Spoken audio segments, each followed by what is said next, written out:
Et est-ce que vous pensez que le marché financier est capable de ralentir, ou est-ce que le fait de faire ralentir le marché financier ne deviendrait plus ou ne deviendrait pas plus dangereux que de continuer ces politiques monétaires très très accommodantes?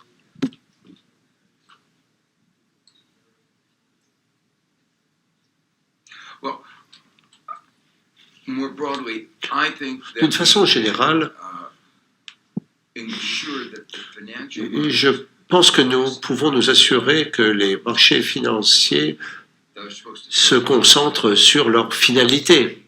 Aucune société ne peut fonctionner sans des marchés financiers de qualité. Mais pour autant, est-ce que les marchés financiers sont de bons marchés financiers? Quelle est leur finalité et comment est-ce qu'on peut faire en sorte qu'ils agissent pour leur finalité? Par exemple, les épargnants voient leur argent passer vers des entreprises qui veulent se lancer dans une activité, embaucher des gens et ainsi de suite. Donc ça devrait être comme ça. Aux États-Unis et dans de nombreux autres pays, les marchés financiers font le contraire. Ils prennent l'argent des entreprises et ils distribuent cet argent aux actionnaires aisés et ils ne réinvestissent pas.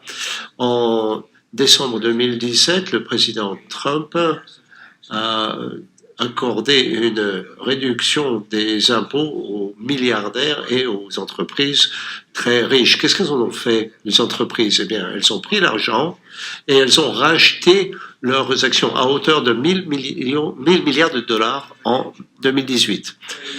Les marchés financiers ont joué un rôle très important dans ce flux financier qui est passé des entreprises, mais pas vers les investissements. Donc la question est de savoir si on peut faire en sorte que les marchés financiers soient bénéfiques pour la société. C'est absolument nécessaire.